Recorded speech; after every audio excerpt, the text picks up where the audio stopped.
আমার নবীজি আবু তালিবের মাথার কিনারায় আমার নবীজি যাইয়া বসছে। আবু তালেব বিদায়ের মুহূর্ত, বিদায় হয়ে যায় মৃত্যুর মুখে বিছানায়। আবু তালেবের মাথার কিনারায় আমার নবীজি যাইয়া বসে গেছেন। আমার নবীজি বসে চোখের পানি টপ টপ করে আমার নবীজির চোখ মুবারক থেকে পানি মুবারক ঝরতে আসে। সুবহানাল্লাহ। আবু তালেব ডাক দিয়ে বলেন, মুহাম্মদ রে, কেন তুমি চোখের পানি ছেড়ে কান্দো? আমার নবী ডেকে বলে, চাচা, চাচা গো, ওই দিনের কথাগুলি মনে পড়ে গেছে, যেই দিন আপনি বলেছিলেন মুহাম্মদ, এই আবু তালেবের দেহের ভিতরে এক ফোঁটা রক্ত যতক্ষণ বাকি থাকবে মুহাম্মাদের গায়ে একটা কাঁটার আঁচড় লাগতে দেওয়া হবে না। চাচা গো, ও চাচা, আপনি না আমাকে এত ভালোবেসেছেন, এত ভালোবেসেছেন। চাচা গো, আপনার জন্য আমি কি করতে পারি? করার তো কিচ্ছু নাই। ও চাচা, আপনি এই মুহূর্তে আমি নবীর কান মুবারকের সঙ্গে মুখটা লাগাইয়া একবারের জন্য শুধু বলেন, লা ইলাহা ইল্লাল্লাহু মুহাম্মাদুর রাসূলুল্লাহ সাল্লাল্লাহু আলাইহি ওয়াসাল্লাম।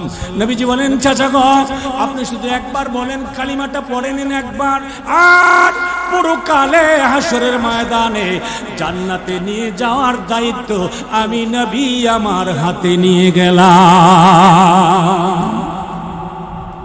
কিন্তু আবু তালেব কি কয় জানেন? আবু তালেব কয়, বাতিজা, যদি আমি কালিমা না পড়ি কি হইব? আমার নবী কয়, চাচা গো, আপনি যদি কালিমা না পড়েন আপনাকে আমি সুপারিশ করতে পারবো না। আর আমি নবীর সুপারিশ ছাড়া পৃথিবীর কোন মানুষ নাই আল্লাহর জান্নাতে যাইতে পারবে। ঠিক কিনা বলেন? আমার নবীর সুপারিশ ছাড়া পৃথিবীর কোন ওলি আব্দুল গাউস কুতুব জান্নাতে যাইতে পারবে?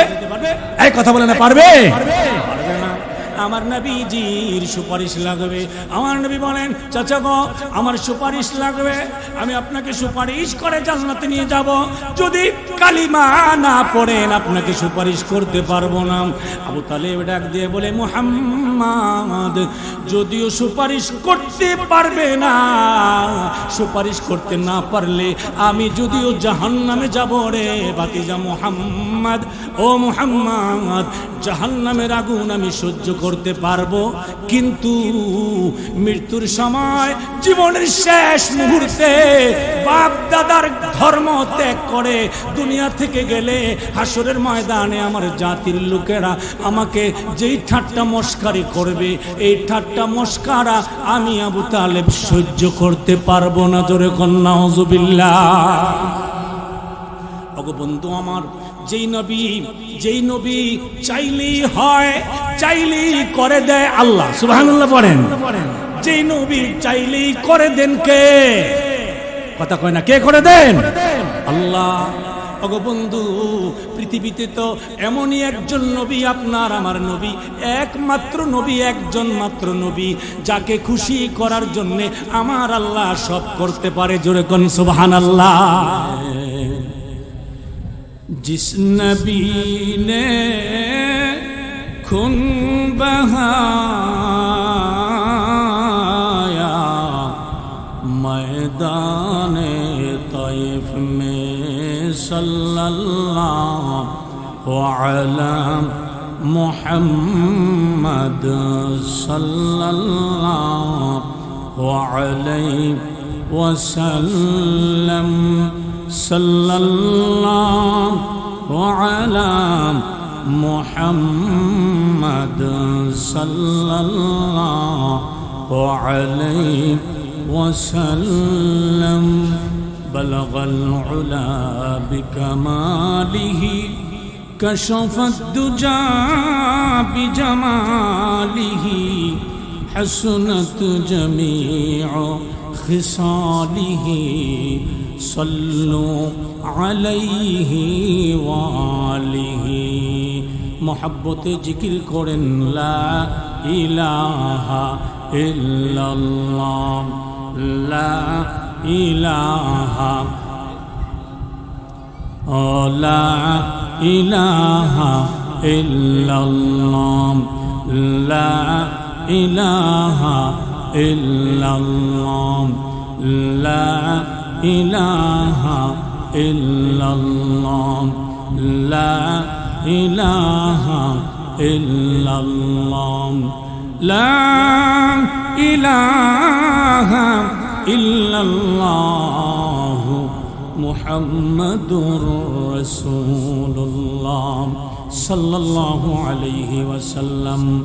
সুবহানাকা লা ইলমা লানা ইল্লা মা আল্লামতানা ইন্নাকা আনতাল আলিমুল হাকীম।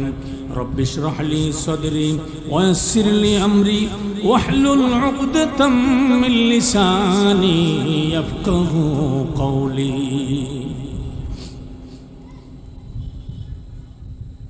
বাদুর পূর্বপাড়া দারুল জান্নাত নুরানি ও হাফিজিয়া মাদ্রাসার হাফেজ ছাত্রদের পাগড়ি প্রদান উপলক্ষে ও কবরবাসীদের মাগফিরাত কামনায় আয়োজিত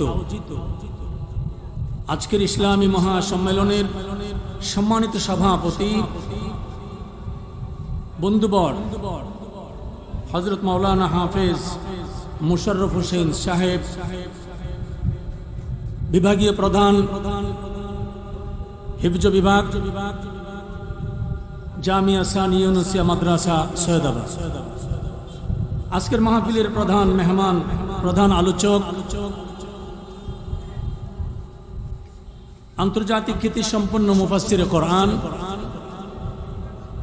আলহাজ হযরত মাওলানা মুস্তাক ফয়েজি পীর সাহেব। আজকের মাহফিলের সম্মানিত বিশেষ মেহমান হযরত মাওলানা আল আমিন হুসাইনি সাহেব নেত্রকোনা এবং খতিব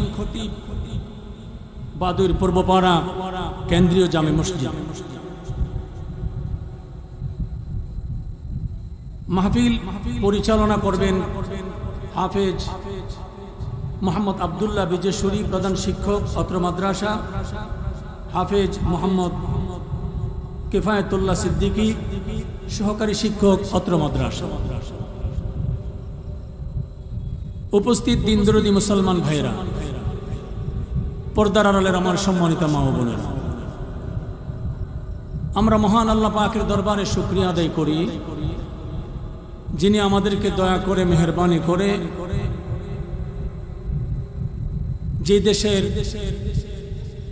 যে দেশের বাতাস দূষিত, যে দেশের দিন রাত 24 ঘন্টার পরিবেশ পরিস্থিতি ঘোলাটে দূষিত, সেই দেশে মাগরিবের নামাজ জামাতের সাথে আদায় করে কোরআনের মজলিসে আসার এবং বসার তৌফিকটুকু দান করলেন। সে মহান মনিবের দরবারে, সে মালিকের দরবারে আমরা নতশিরে শুকরিয়া আদায় করি। আমরা সকলে পড়ি আলহামদুলিল্লাহ।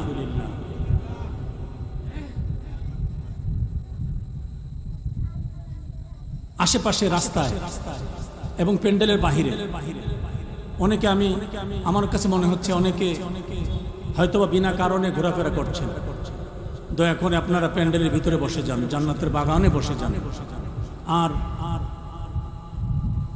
যেভাবে আপনারা বসছেন মনে হইতেছে যেন যার যার জায়গা দলিল করা আছে, যার যার এই দাগ নাম্বার অনুযায়ী বইছে। কি হয়েছে? একসাথে বসেন, সবাই জমা বসেন। দাগ নাম্বার নাই হেন, এর সবটাই জান্নাতের বাগান। সবটা কিসের বাগান বলেন? জান্নাতের বাগান। বন্ধুরা আমার,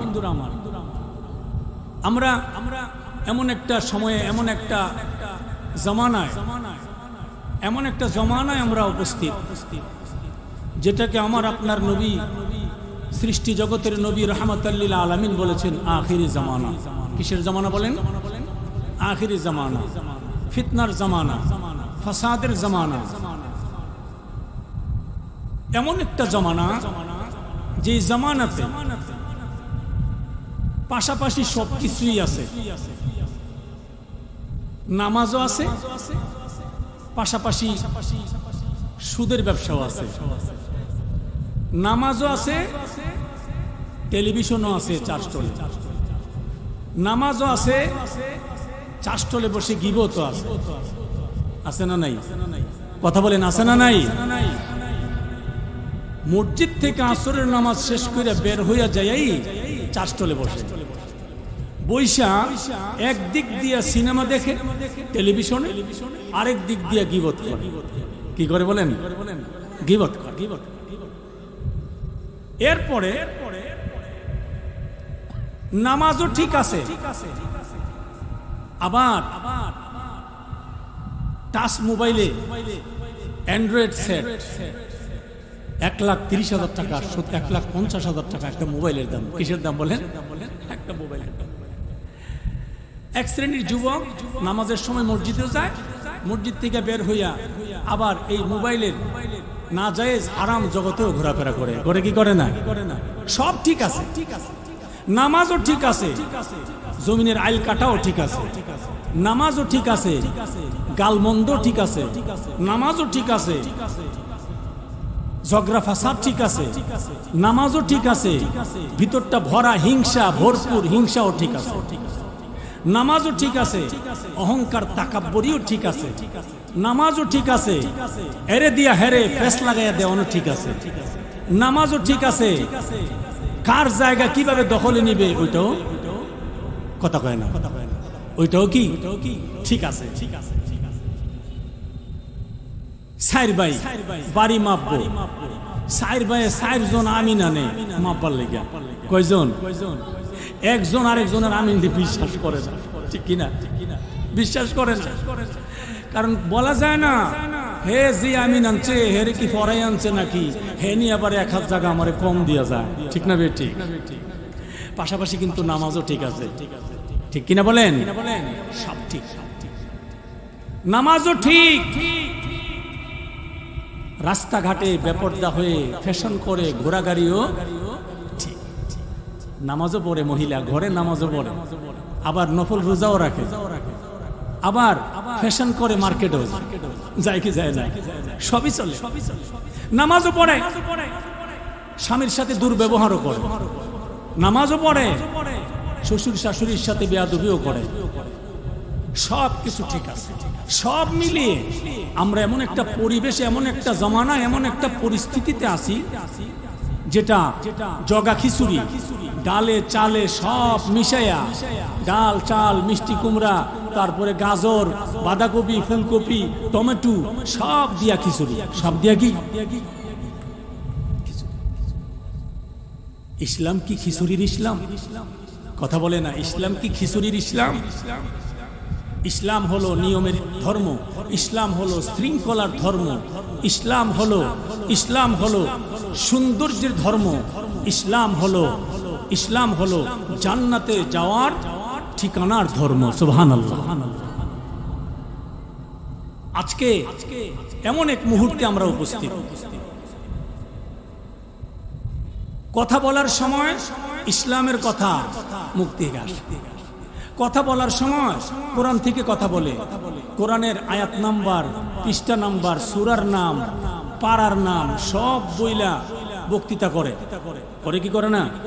এমন নেতা আমাদের দেশে আসেনি? কোরআনের আয়াত কইরা, কোরআনের আয়াতের দলিল দিয়া, রেফারেন্স দিয়া কথা বলে, অথচ যেই সময় সে কথা বলতেছে ওই সময়ও তার ভিতরে হারামে ভরা, ঠিক কিনা বলেন? হারামে ভরা। এখন যেই নেতা কোরআনের রেফারেন্স দিয়ে বক্তৃতা দেওয়ার সময় বক্তৃতা দেয়, ওই নেতাই আলেমদেরকে জঙ্গি বলে, ঠিক কিনা বলেন? ওই নেতাই আলেমদেরকে কি বলে? জঙ্গি বলে। আর সে আলিফের নামে কুতুব জানে না, হ্যাঁ কয় আলেমরা কোরআনের অপব্যাখ্যা করে, আলেমরা ইসলামের অপব্যাখ্যা করে। আর ওরে 3 রাস্তার মোড়ে শোয়াইয়া, শীত করে শোয়াইয়া, আর্মির বুট পায়ে দিয়া ফাড়া দিলেও পায়খানা সারা পেট থেকে বিসমিল্লাহ বেরিত না, ঠিক না বেটি? অথচ হ্যাঁ কয় আলেমরা অপব্যাখ্যা করে। আলেমরা কি করে? অপব্যাখ্যা। আরে আলেমদের জিনিসটা তো তোমাদের কাছে অপব্যাখ্যা মনেই হবে, কারণ তোমার কাছে যেটা সঠিক ব্যাখ্যা এটা তো হলো শয়তানের ব্যাখ্যা, ঠিক কিনা কন? তোমার কাছে ব্যাখ্যা হলো নারীরা স্বাধীনভাবে রাস্তায় বের হয়ে রাজপথে চলবে, এটা হলো তোমার ব্যাখ্যা। আর কোরআনের সহি ব্যাখ্যা হলো নারীরা পর্দার সাথে বের হবে, বাকি সময় পর্দার সাথে ঘরে অবস্থান করবে, ঠিক কিনা বলে? নেতার ব্যাখ্যা হলো, সঠিক ব্যাখ্যা হলো আলেমরা সঠিক মানুষ না। আমাদের বাংলাদেশের এক নেতা কিছুদিন আগে, কোন দলের আমি বলবো না, আমাদের বাংলাদেশের একজন কেন্দ্রীয় লিডার, এক দলের কেন্দ্রীয় লিডার, উনি বলেছেন যে বাংলাদেশের আলেমদের ঘরে যে মায়েরা আছেন আপনাদেরকে বলবো আপনারা আলেমদের সন্তান পেটে ধারণ করবেন না। নাউজুবিল্লাহ করতেন না?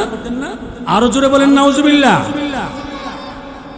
আচ্ছা, তাইলে আলেমদের বিবিরা যদি আলেমদের সন্তান পেটে ধারণ না করে আর এই আকীদা যদি এই নেতার থাকে, তাইলে আমরা বুঝলাম কি এই নেতার মায়ের পেটেও তার বাবার সন্তান সে ছিল না, সে ছিল অন্য লোকের সন্তান, ঠিক কিনা বলেন?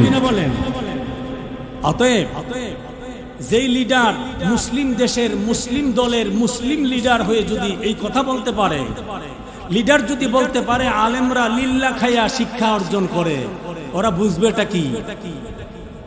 এই নেতা আর যাই হোক না কেন, এই নেতা কমপক্ষে সঠিক পিতৃ পরিচয়ে হালাল বৈধ সন্তান হতে পারে না, ঠিক কিনা বলেন? বন্ধুরা আমার, এমন একটা সময়ে আমরা উপস্থিত, এমন একটা সময়ে উপস্থিত যে সময়ে মাহফিলের প্যান্ডেলের ভিতর থেকে বের হয়ে যায়ও আমরা গুনাহাতে লিপ্ত হয়ে যাই। মাহফিলের ভিতরে আমাদের বর্তমান জমানায়, বর্তমান পরিস্থিতিতে মাহফিলের ভিতরে শ্রোতাদের যে একটা লক্ষ্য বস্তু, এটা হইল বক্তার সুরটা কেমন, ঠিক না বেটি? কথা কয় না? বক্তার কণ্ঠ কেমন, আর বক্তা মজা করতে পারে কিনা, কি করতে পারে কিনা, মজা করতে পারে। আচ্ছা বলেন তো দেখি, যিনি কণ্ঠওয়ালা উনি যেই কোরআন থেকে কথা বলেন, যে হাদিস থেকে কথা বলেন, যে ইসলামের কথা বলেন, যার কণ্ঠ নাই তিনি কি অন্য কোনো কিতাবের কথা বলেন? একই কোরআনের কথা বলেন। তাহলে আপনি তো এখানে গানের মজলিসে আসছেন না যে যেই শিল্পীর কণ্ঠ ভালো তার গান শুনবো, ঠিক কিনা? এখানে আপনি আসছেন হেদায়েতের জন্য, হেদায়েত পাওয়ার জন্য, কোরআন থেকে কিছু জানার জন্য, বুঝার জন্য, শিখার জন্য, আমল করার জন্য, ঠিক কিনা বলেন?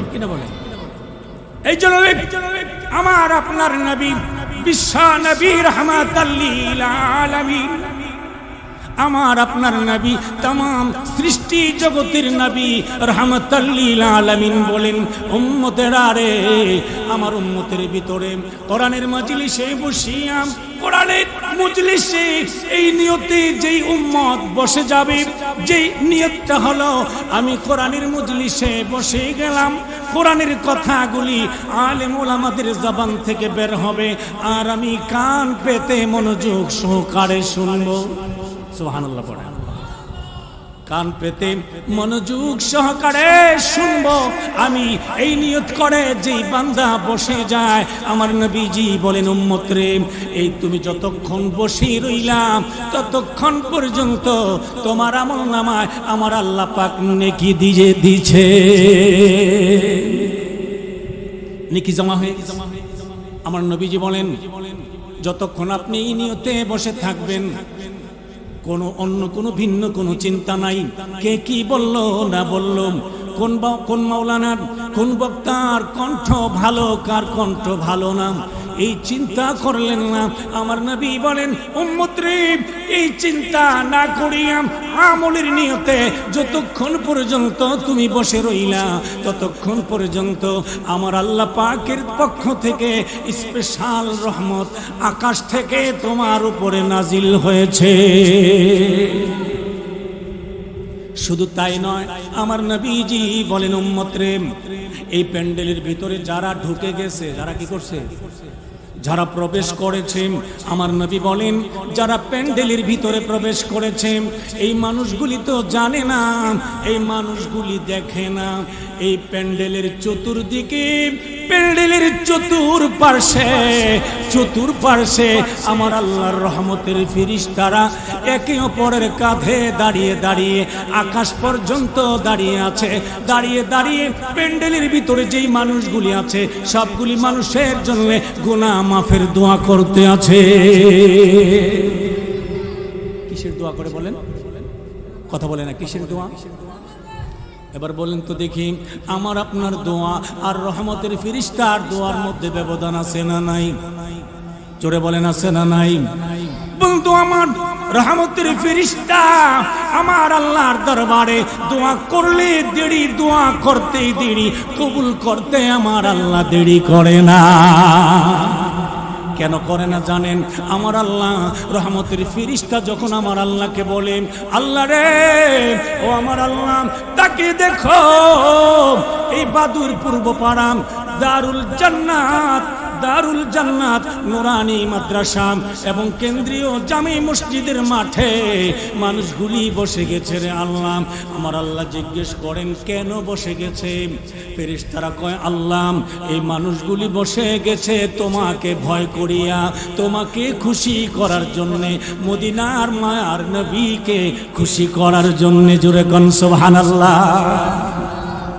আগো বন্ধু আমার, তখন আমার আল্লাহ কয়, আমার আল্লাহ ডাক দিয়ে কয়, ফেরেশতারা রে, ও ফেরেশতারা, দেখ আজকে তোরাই আমার এই আদম সন্তানদের পক্ষে কথা বলতেছ, কিন্তু অথচ যেদিন আমি আদম বানাবো, আদম পাঠাবো জমিনে, পরামর্শ চেয়েছিলাম, তোরা কিন্তু পরামর্শ দেশ নাই, বাধা দিয়েছিলি। ফেরেশতারা কি দিছিল? তোরা কিন্তু বাধা দিয়েছিলি, তোরা বলেছিলি জমিনের মধ্যে যাইয়া ওরা ফিতনা করবে, রক্তক্ষয়ী সংঘর্ষ করবে। আল্লাহ রে, আমাদেরকে বানাইছো, আমরাই তোমার গুণগান প্রশংসা করি রে আল্লাহ, এটাই যথেষ্ট, আর এদেরকে বানাইবার দরকার নাই। এ ফেরেশতারা, তাকিয়ে দেখ বাদুর পূর্ব পাড়া এই মাহফিলের ময়দানে আমার বান্দাগুলি আমি আল্লাহকে ডরাইয়া, আমি আল্লাহকে ভালোবাসিয়া, আমার মায়ের নবীকে ভালোবাসিয়া বসে গেছে রে। তাকিয়ে থাক, তোরা সাক্ষী হয়ে যা, আমি আল্লাহ এই প্যান্ডেলের ভিতরে বসে থাকা সবগুলি মানুষের জীবনের গুনাহ মাফ করে দিলাম। বন্ধু আমার, তাইলে এই প্যান্ডেলের ভিতরে বসলে লাভ না লোকসান? বেশি না কম? বন্ধু আমার নবীজি বলেন, উম্মত রে, তুমি এখানে বসার পরে যা শুনলে, যতক্ষণ মনোযোগ দিয়ে শুনবে, শোনার পরে আমল করা না করা, আমল করতে পারা আর না পারা ক্ষমতা দেওয়ার মালিককে। আর জোরে বলেন কে? আমার আল্লাহ বলেন, ইন্নাকা লা তাহদি মান আহবাবতা ওয়ালাকিন্নাল্লাহা ইয়াহদি মান ইয়াশা। আমার আল্লাহ আমার নবীকে ডাক দিয়া বলেন, নবীজি গো, ও নবীজি, আপনি যাকে ইচ্ছে করেন, আপনি যাকে ভালোবাসেন, আপনি যাকে পছন্দ করবেন, তাকে হিদায়াত দিতে পারবেন না, বরং হিদায়াত দেওয়ার মালিক তো আমি আল্লাহ। আমি আল্লাহ যারে খুশি তারে হিদায়াত দিতে পারি। পারেন কি পারেন না? বন্ধু আমার নবীজি আবু জাহেলের কাছে গেছে কালিমার দাওয়াত নিয়ে হিদায়াতের জন্য। আবু জাহেল পাথর মাইরা দূরে সরাইয়া দিছে। আমার নবীজি আবু তালিবের মাথার কিনারায় আমার নবীজি যাইয়া বসছে। আবু তালেব বিদায়ের মুহূর্ত, বিদায় হয়ে যায়, মৃত্যুর মুখে বিছানায় আবু তালেবের মাথার কিনারায় আমার নবীজি যাইয়া বসে গেছেন। আমার নবীজি বসে চোখের পানি টপ টপ করে, আমার নবীজির চোখ মুবারক থেকে পানি মুবারক ঝরতে আছে। সুবহানাল্লাহ। আবু তালেব ডাক দিয়ে বলে, মুহাম্মদ রে, কেন তুমি চোখের পানি ছেড়ে কান্দো? আমার নবী ডেকে বলে, চাচা চাচা গো, ওই দিনের কথাগুলি মনে পড়ে গেছে, যেই দিন আপনি বলেছিলেন মুহাম্মদ, এই আবু তালেবের দেহের ভিতরে এক ফোঁটা রক্ত যতক্ষণ বাকি থাকবে, মুহাম্মাদের গায়ে একটা কাঁটার আঁচড় লাগতে দেওয়া হবে না। চাচা গো, ও চাচা, আপনি না আমাকে এত ভালোবেসেছেন, এত ভালোবেসেছেন। চাচা গো, আপনার জন্য আমি কি করতে পারি? করার তো কিচ্ছু নাই। ও চাচা, আপনি এই মুহূর্তে আমি নবীর কান মুবারকের সঙ্গে মুখটা লাগাইয়া একবারের জন্য শুধু বলেন, লা ইলাহা ইল্লাল্লাহু মুহাম্মাদুর রাসূলুল্লাহ সাল্লাল্লাহু আলাইহি ওয়াসাল্লাম। নবীজি বলেন, চাচা গো, আপনি শুধু একবার বলেন, কালিমাটা পড়ে নিন একবার, আর পরকালে হাসরের ময়দানে জান্নাতে নিয়ে যাওয়ার দায়িত্ব আমি নবী আমার হাতে নিয়ে গেলাম। কিন্তু আবু তালেব কি কয় জানেন? আবু তালেব কয়, বাতিজা, যদি আমি কালিমা না পড়ি কি হইব? আমার নবী কয়, চাচা গো, আপনি যদি কালিমা না পড়েন আপনাকে আমি সুপারিশ করতে পারবো না, আর আমি নবীর সুপারিশ ছাড়া পৃথিবীর কোন মানুষ নাই আল্লাহর জান্নাতে যাইতে পারবে। ঠিক কিনা বলেন? আমার নবীর সুপারিশ ছাড়া পৃথিবীর কোন ওলি আব্দুল গাউস কুতুব জান্নাতে যাইতে পারবে? এই কথা বলে না, পারবে? পারবে না। আমার নবীজির সুপারিশ লাগবে। আমার নবী বলেন, চাচা গো, আমার সুপারিশ লাগবে, আমি আপনাকে সুপারিশ করে জান্নাতে নিয়ে যাব। যদি কালিমা না পড়েন আপনাকে সুপারিশ করতে পারবো না। আবু তালেব ডাক দিয়ে বলে, মুহাম্মদ যদিও সুপারিশ করতে পারবে না, সুপারিশ করতে না পারলে আমি যদিও জাহান্নামে যাব রে ভাতিজা মুহাম্মদ, ও মুহাম্মদ, জাহান্নামের আগুন আমি সহ্য করতে পারবো, কিন্তু মৃত্যুর সময় জীবনের শেষ মুহূর্তে বাপ দাদার ধর্ম ত্যাগ করে দুনিয়া থেকে গেলে হাসরের ময়দানে আমার জাতির লোকেরা আমাকে যেই ঠাট্টা মস্কারি করবে, এই ঠাট্টা মস্কারা আমি আবু তালেব সহ্য করতে পারবো না। জোরে কোন নাউজুবিল্লাহ। ওগো বন্ধু আমার, যেই নবী চাইলেই হয়, চাইলেই করে দেয় আল্লাহ। সুবহানাল্লাহ পড়েন। যেই নবী চাইলেই করে দেন কে? কথা কয় না, কে করে দেন? আল্লাহ। ওগো বন্ধু, পৃথিবীতে তো এমনই একজন নবী, আপনার আমার নবী, একমাত্র নবী, একজন মাত্র নবী, যাকে খুশি করার জন্য আমার আল্লাহ সব করতে পারে। জোরে কোন সুবহানাল্লাহ। ওগো বন্ধু আমার, এবার আবু তালেব কালিমা পড়তে পারছেনি? কথা কয় না, ঈমান পাইছে? পায় নাই। আবু তালেবের মাথার কাছে যাইয়া আমার নবীজি চোখের পানি ছাড়ছেন, কিন্তু এরপরেও আবু তালেবের কালিমা নসিব হয় নাই, নসিব হয় নাই। কিন্তু ওই দিক দিয়া উমরের কাছে আমার নবী যাইতে হয় নাই। সুবহানাল্লাহ পড়ে। উমর তরবারি লইয়া উমর রওনা করছে। আমার নবীর প্রেমে গেছে না দুশ্মন হয়ে গেছে? দুশ্মন হয়ে গেছে। আবু জাহেল পাঠাইছে। আবু জাহেল কয়, একমাত্র ফিলার, একমাত্র কি? একমাত্র ফিলার, ওয়ান ম্যান। মাইকটা কি হইছো এরকম করে কা?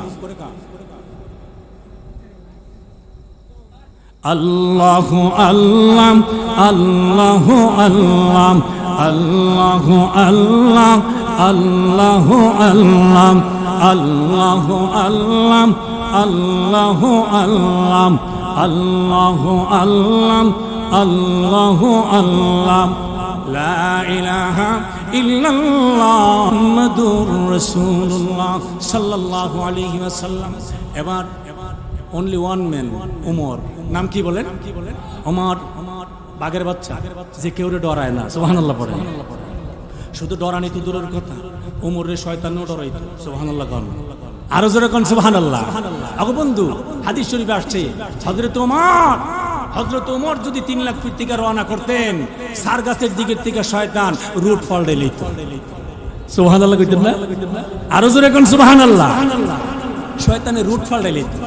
অন্য শয়তান যদি কইতো যাবো না, কি হইছে আপনি দি রুট ফলডে লইছেন, অত বড় রুট তুই আপনি সিফা সাফাদা পথ দিছেন করে দিলি খাড্ডা মান্দারপুর দিয়া, কি হোক দিলি খাড্ডা মান্দারপুর দিয়া ভাঙ্গা ভুঙ্গা রাস্তা সিফা সাফা দিয়া হিয়ান্দা পথ দিছেন করে, বুঝোস না কিরে পথ দিছি বেটা। এই রাস্তা দিয়ে অহন না গিয়া বঙ্গোপসাগর জাপ দিয়ে মরে গেলে গাও ভালো হইব, কারণ এই রাস্তা গেলে অবস্থা খারাপ কইরা লাইব। যার নাম ওমর, অনলি ওয়ান ম্যান। সুবহানাল্লাহ। ওমর। আবু জাহেল কয় এই মুহূর্তে যাইয়া মুহাম্মদ আমার শত্রু, চিরশত্রু, প্রধান শত্রু, মহান শত্রু। নাউজুবিল্লাহ কইতেন না? এই মিয়া, আপনার আমার নবী কি পৃথিবীর কারোর জন্য শত্রু হয়ে আসছেন না বন্ধু হয়ে আসছেন? ওমা আরসালনাকা ইল্লা রাহমাতাল লিল আলামিন। সুবহানাল্লাহ। আমার আল্লাহ ডাক দিয়া কয়, বন্ধু আমার, আমি আল্লাহ তামাম দুনিয়ার তামাম সৃষ্টি জগতের জন্য আমি আল্লাহ রব। সুবহানাল্লাহ। আমি আল্লাহ যতটুকু এরিয়ার জন্য রব, আপনি নবীকে আমি আল্লাহ ততটুকু এরিয়ার জন্য রহমত বানিয়েছি। আমার আপনার নবী তো রহমত হয়ে আসছে। আবু জাহেল ডাক দেয়া, ওমর তুই ছাড়া কেউ পারতো না। ওমর কয় হ্যাঁ আমি রেডি আছি। কোন কি করণ লাগবো? কয় তলোয়ার আসেনি বলে আসি, যা মুহাম্মদের মাথা আনতে পারবি নি। কয় কি তা কোনি জামু আরাম। নাউজুবিল্লাহ কইতেন না? জামু আরাম। এই ঘাড়ে ধইরাম পাঠাইতে আছে আমার আল্লাহ। সুবহানাল্লাহ। আমার আল্লাহ ডাক দিয়া কয়, বন্ধু রে, ও বন্ধু আমার, ওমর রে ফাড়াইতে আসি মাথা আনার জন্য। আসলে মাথা আনতে যায়, কিন্তু যাবে যাইয়া ওমরের মাথাটা আমার বন্ধুর কদমে দিবে। ওমর রওনা করেছে তার বাড়ি লইয়া আমার নবীজি মাথা আনার জন্য। লম্বা ঘটনা, ওইদিকে যাব না, সে কথাটা সংক্ষেপে শেষ করে দিই। হযরত ওমর তরবারি নিয়ে নবীজির দরবারে গেলেন। রাস্তায় অনেক ঘটনা ঘটছে। এবার নবীজির দরবারে যাইয়া তরবারি নিয়ে যখন যাচ্ছেন, আমার নবীজি সাহাবীদেরকে লইয়া হযরত আলী বসে আছেন আমার নবীর মজলিসে। সাহাবীদেরকে লইয়া আমার নবী দ্বীনের আলোচনা করছেন। এমন সময় ওমর তরবারি উঁচু করে লইয়া নবীর মজলিসের দিকে যায়।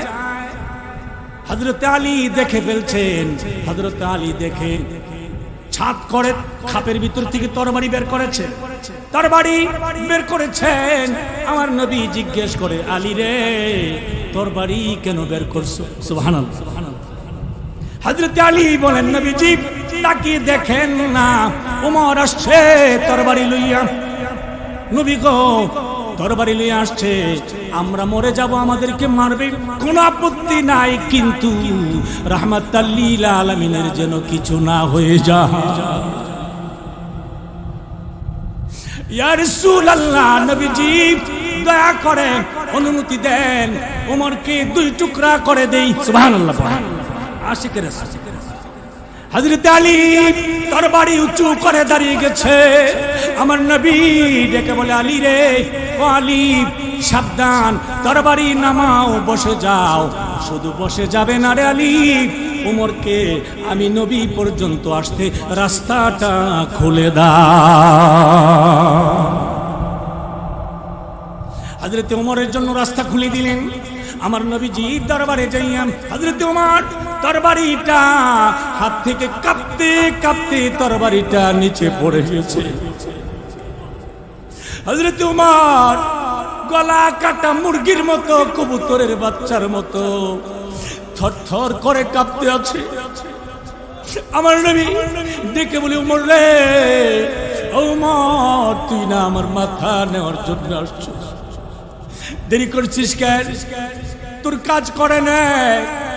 হযরত ওমর আমার নবীর কদম মুবারকে লুটিয়ে পড়েছে। সুবহানাল্লাহ।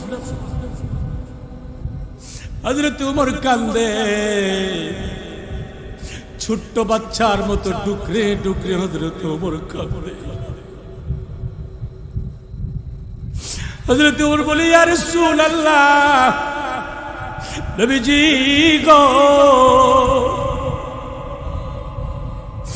অন্যায় করে ফেলেছি, ভুল করে ফেলেছি গো নবী।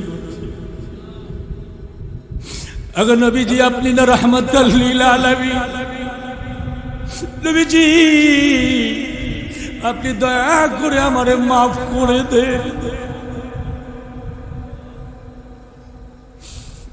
নবীজি আমাকে মাফ করে দিয়াম, কালিমাটা পড়ে আপনার কদমে জায়গা করে দে।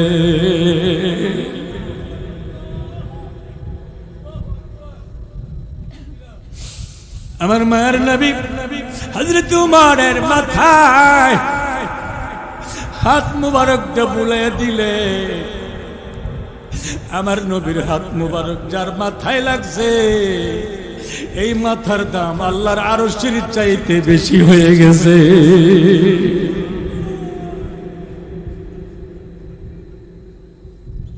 এই জন্যই আমার মায়ের নবী বলেন, দুনিয়াবাসী রে, আমি নবীর পরে আর কোন নবী নাই, নবীর দরকার নাই, নবীর দরজা বন্ধ। আমি নবীর পরে যদি কোন নবী আসার দরকার থাকতো, আমার আল্লাহ উমরকে নবী বানাইতেন।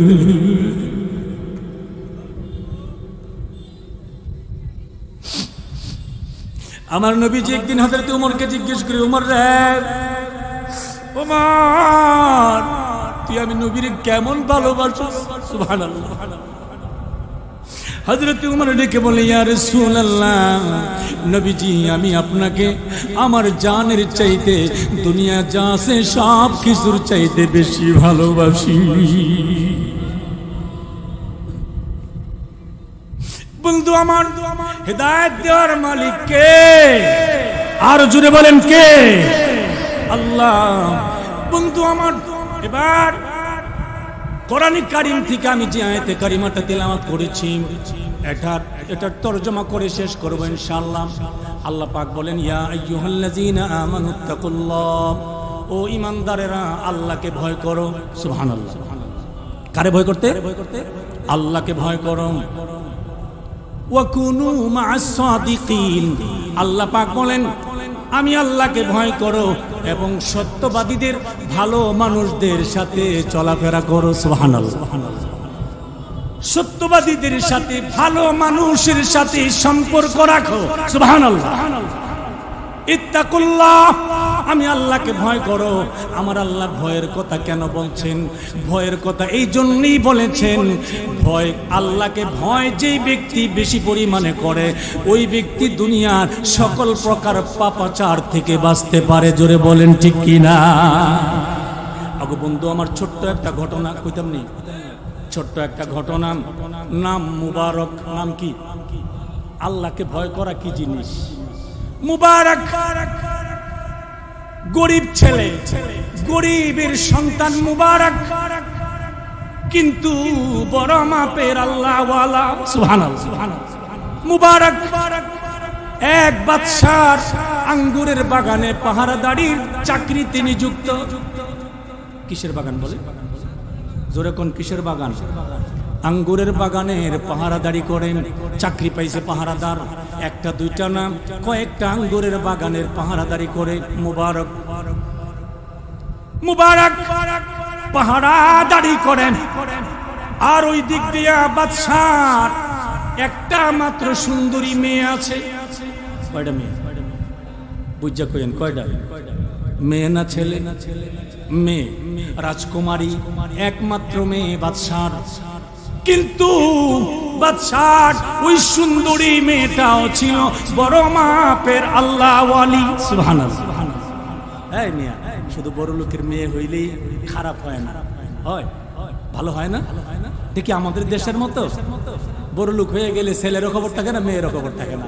ফুলা মদ খেয়ে বইরা থেকে এক কানো, মায়া গিয়া মদ খেয়ে বইরা থেকে আরেক কানো। ঠিক না বেটি? অবস্থা খারাপ। ফুলা মায়ের নাইট ক্লাবে গিয়ে ঘুরে, বড় লোক হইলেই অবস্থা খারাপ। কিন্তু বাদশার মেয়েটা বড় মাপের আল্লাহওয়ালা মুবারক। অনেক বৎসর পর্যন্ত বাদশার আঙ্গুর বাগানের পাহারাদারি করে। ওই দিক দিয়া মেয়েকে বিয়ে দেওয়ার জন্য পাত্র পায় না। মেয়েকে জিজ্ঞাসা করছে কেমন পাত্র চাও।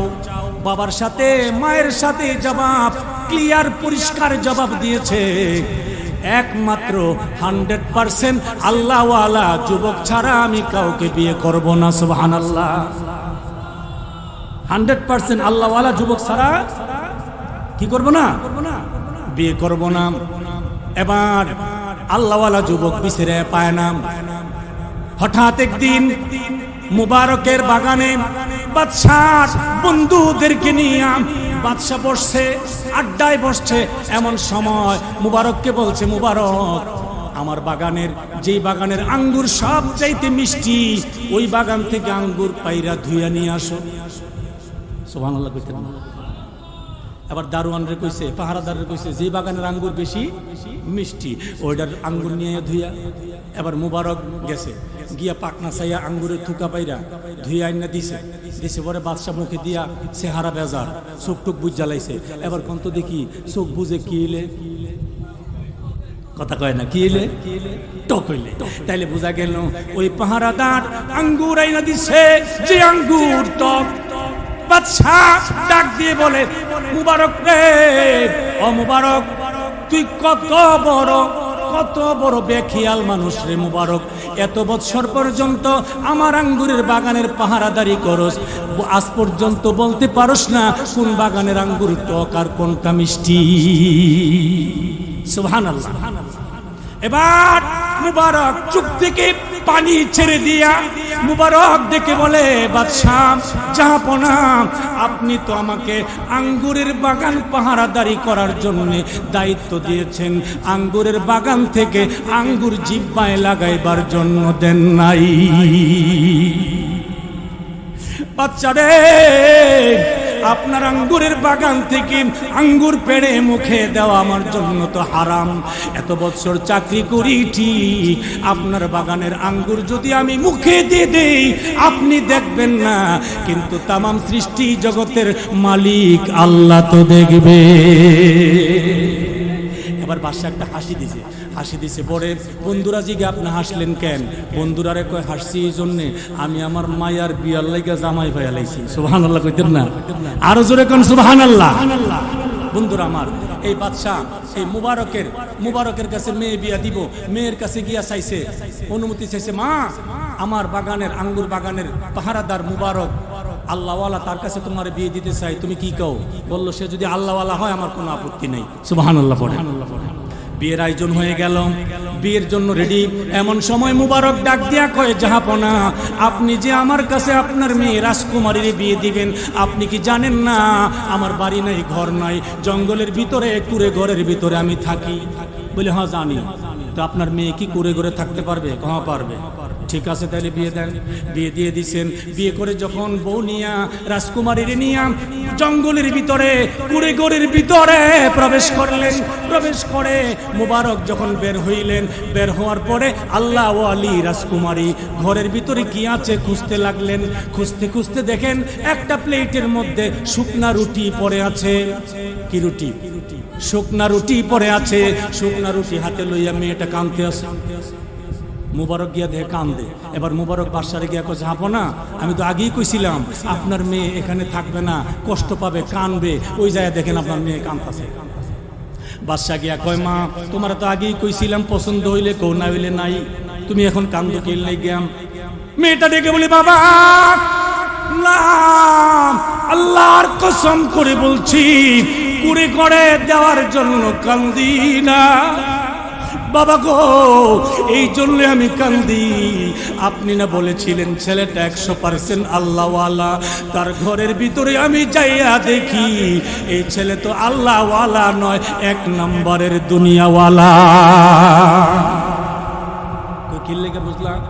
এবার মেয়েটা কয় বাবা বাবা গো আমি তার ঘরে যাইয়া শুকনা একটা রুটি পাইছি, অবশ্যই রুটিটা সে বানাইয়া একটা খাইয়া আর একটা রেখে দিছে পরে খাওয়ার জন্য। যেই ব্যক্তি একবার খাওয়ার পরে আরেকবারের জন্য খাবার রেখে দেয় আল্লাহর উপরে তাওয়াক্কুল করতে পারে না, এই যুবক কোনোদিন আল্লাহওয়ালা হতে পারে না। শুকনা রুটি যেহেতু রাখছে সে দুনিয়ার প্রতি নির্ভরশীল, সে সত্যিকারের আল্লাহওয়ালা নয়। এই জন্যে কান্দি জোরে কোন সুবহানাল্লাহ।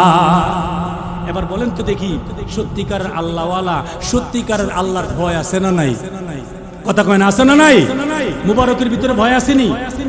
এই আমরা বাগানও পাইলে বাগানও দিয়ে চাকরি পাইতাম, মালিক আয়াফরের দিন দেখলে অর্ধেক বাগান সাফ, ঠিক না? ঠিক। যেভাবে আমরা দোকানও গিয়া খাওয়া শুরু করি, অনেক মানুষ আছে আঙ্গুরের দোকানও গিয়া কয় আঙ্গুর কেমন কত জিঙ্গাইতে জিঙ্গাইতে 3-4টা নাই, ঠিক না? ঠিক। হালাল না হারাম?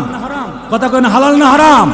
বাটপারে চিন্তা করে দেখছে 4 দোকানে ঘুরে যদি খাইতাম পারি 4টা করে খাইলে 16টা, 1 কেজি আঙ্গুর নিলে বাইক আমি 16টা পাইতাম না, মাগ না খাইয়া যাইগা, ঠিক না? ঠিক। এই জন্য বন্ধুরা আমার, এই জন্য বন্ধুরা আমার, আল্লাহর ভয়, কার ভয়?